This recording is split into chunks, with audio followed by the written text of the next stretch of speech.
Praise the lord. Very good morning to everyone. Hallelujah. प्रभु का धन्यवाद हो आज की इस बेहतर दिन के लिए कि हम लोग जीवित हैं और परमेश्वर के अनुग्रह से जीवित है। सिर्फ परमेश्वर के अनुग्रह से जीवित है और कोई दूसरा रीज़न नहीं है जिस पर हम बोस्ट कर सके, क्योंकि खुदा का कलाम यही कहता है कि हम मिट नहीं गए। यहोवा की महाकरुणा का फल है, उसकी करुणा हम पे बनी हुई है, इवन महाकरुणा बनी हुई है, इसलिए मेरी और आपकी सांसें बरकरार हैं। आज की सुबह परमेश्वर ने एक थॉट मन में डाला कि हम कौन सा भाग प्राप्त करने की कोशिश में हैं, जो यहीं तक ठहरने वाला या फिर ऐसा भाग जो कभी भी हमसे छीना नहीं जाएगा। और इस बात के आत्मा में डालने के बाद खुदा हमने यीशु मसीह से प्रेम करने वाली दो बहनों के बारे में जिक्र दी, मार्था और मरियम के बारे में आत्मा में डाला। और आप हम सब लोग उससे वाकिफ़ हैं, इसके भाई लाजर को यीशु मसीह ने जीवित किया था। तो उसी मार्था मरियम के घर पे यीशु मसीह का आना जाना आम बात थी। मतलब जब भी वो वहाँ जाता था बैतनिय्याह में, तो वहाँ ठहरा करता था। और वहाँ पर एक ऐसी बात हुई कि जिसने कि हमेशा के लिए मेरे और आपके लिए भी एक बड़ी टीचिंग, एक बड़ा लेसन वहाँ पर हम सबों के लिए है कि हम किस तरीके से कई बार खुदा की हजूरी में होने के बावजूद भी उसके सच्चे आनंद को, उसके सच्चे उसकी शांति, उसके प्रेम को एक्सपीरियंस नहीं कर पाते। और उसकी एक ही वजह होती है कि हमारे दिमाग में कुछ ऐसी मिसअंडरस्टैंडिंग, ऐसी गलतफहमी होती है कि इस बात से खुदा मुझसे खुश होगा। और इसका एक सबसे अच्छा उदाहरण ये है कि किस तरीके से यीशु मसीह जब मार्था मरियम के घर आया तो ये दोनों बहनें ने उसका वेलकम किया। अब बाइबल बताती कि वेलकम करने के बाद मार्था तो अब यीशु मसीह और उसके 12 चेलों के शागिर्दों की हॉस्पिटैलिटी में, उनके सेवा टहल में लग गई। कभी कुछ ला के दे रही, कभी कुछ ला के दे रही है। मैं खुदा कलाम में ऐसा लिखा है कि वहाँ पर उसकी बहन मरियम यीशु के चरणों पर पास बैठकर उससे बातचीत करने लगी, उसकी सुनने लगी। तो मुझे पवित्र आत्मा ने एक चीज़ को आत्मा में इस तरीके समझाया कि आप सोचिए कि दो बहनें एक ही घर में काम कर रही हैं, आने वाले इन 13 गेस्टों के लिए सुबह से लेकर खाना प्रिपेयर कर रही हैं। और मशक्क़त हो, एक आदमी का नहीं, दो आदमी का नहीं, 13, 14 आदमी, 15 आदमी का खाना, क्योंकि 13 वो और तीनों ये, दो बहन भाई और तीनों ये बहन भाई, मतलब 16 आदमी का खाना बनाना कोई आसान बात नहीं है। तो मतलब घंटों उन्होंने मशक्क़त की होगी। और इजरायली लोग तो वैसे भी अलग अलग तरीके से इन चीज़ों को, बड़े सलीके से चीज़ों को खाया करते थे।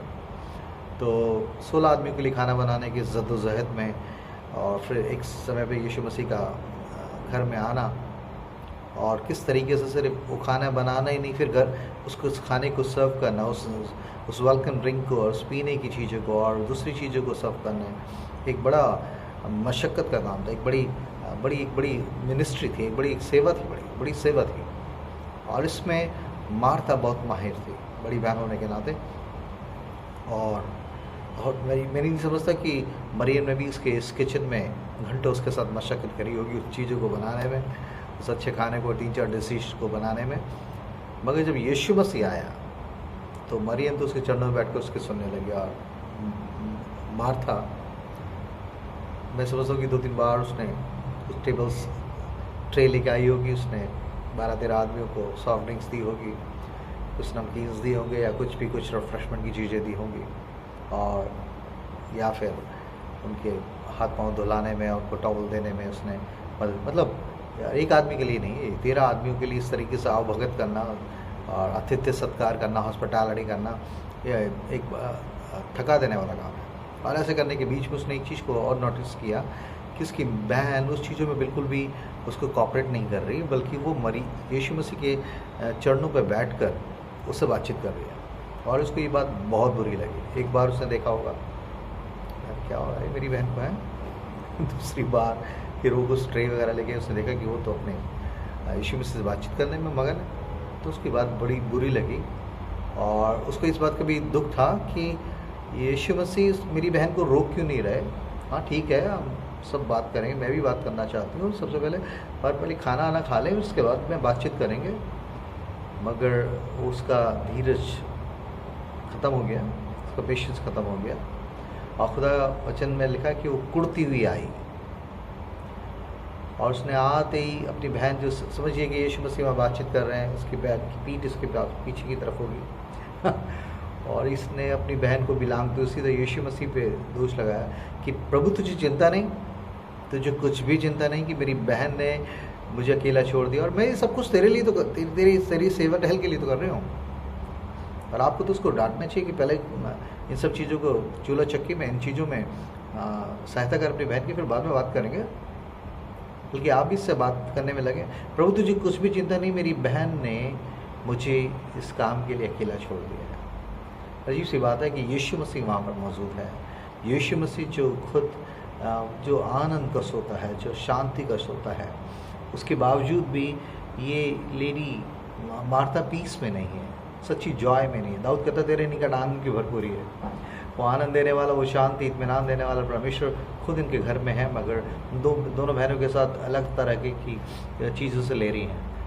वो बिल्कुल कुड़कुड़ा रही है, झुंझला रही है, और इवन अपनी बहन को भी छोड़ते हुए सीधा यीशु मसीह पे दोष लगा रही है कि तुझे कुछ भी चिंता नहीं। वो परमेश्वर जैसे सब चीज़ों की चिंता है।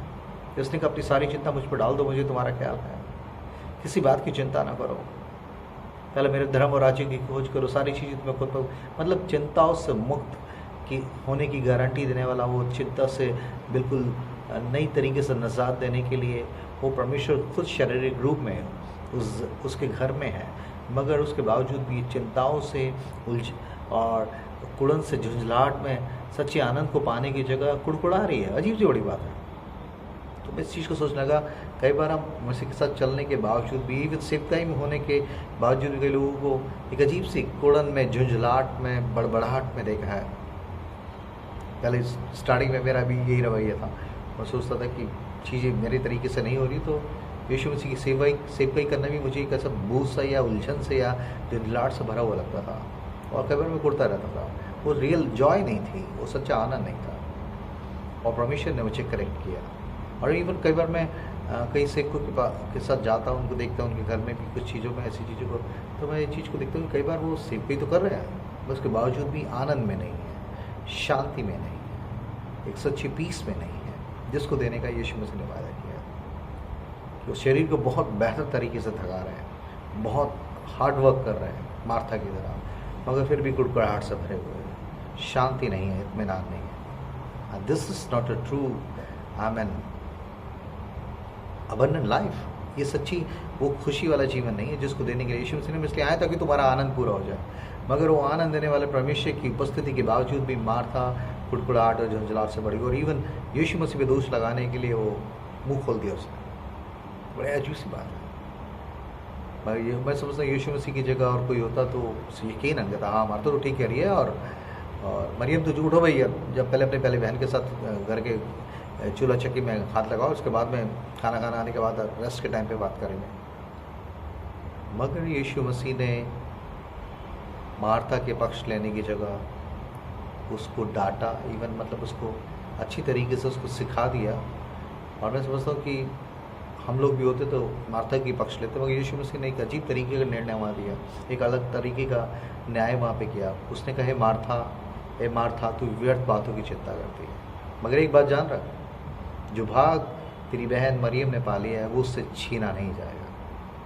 हाँ, तेरी ये वाली चीज़ जो कर रही है इसका भी पार्ट है, इसका भी भाग है, ये संसारिक शारीरिक सेवा का, मगर ये छीना जा सकता है, मगर जो भाग तेरी बहन ने पाले उससे छीना नहीं जाएगा। मतलब ऐसे एक ऐसी सेवा है जो इटर्निटी तक फ्रूटफुल होगी, जिसके इंसेंटिव्स अनंत काल तक उस चीज़ों का भाग रहेगा। वो अनंत काल तक उस भाग का मतलब क्या है। मतलब कई बार हमारे लाइफ में परमेश्वर के साथ चलते चलते, इवन सेफ टाइम में चलते चलते, कुछ चीज़ें हमारे लाइफ में इतनी प्रायोरिटीज़ पे हो जाती है कि वो हमारे लिए आइडल्स बन जाते हैं, कि वो चीज़ों की हम वर्शिप शुरू कर देते हैं।